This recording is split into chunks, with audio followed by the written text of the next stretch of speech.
স্ক্রিনে কি দেওয়া আছে দেখছো, যে অগ্রিম ব্যয় কি, কি বলছে যে অগ্রিম ব্যয় কি, অগ্রিম ব্যয় হচ্ছে সম্পদ।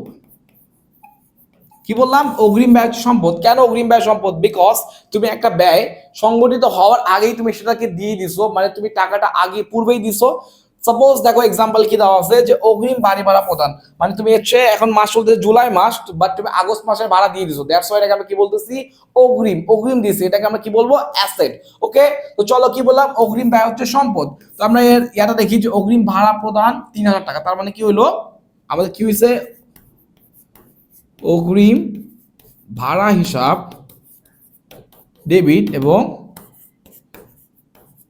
নগদান হিসাব ক্রেডিট। কিভাবে ক্রেডিট হলো দেখো তোমাদেরকে বলি, যে আমরা কি জানলাম, অগ্রিম ব্যয় হচ্ছে সম্পদ। তো অগ্রিম ব্যয় যেহেতু ভাড়া, আমাদের সম্পদ বৃদ্ধি পাইছে, দ্যাটস ওয়াই কি হইছে, আমরা এটাকে ডেবিট লিখছি। দেন কি করছি, হচ্ছে নগদান হিসাব, আমাদের সম্পত্তি আরেকটা হ্রাস পাইছে, দ্যাটস ওয়াই আমরা কি লিখছি, নগদান হিসাব ক্রেডিট।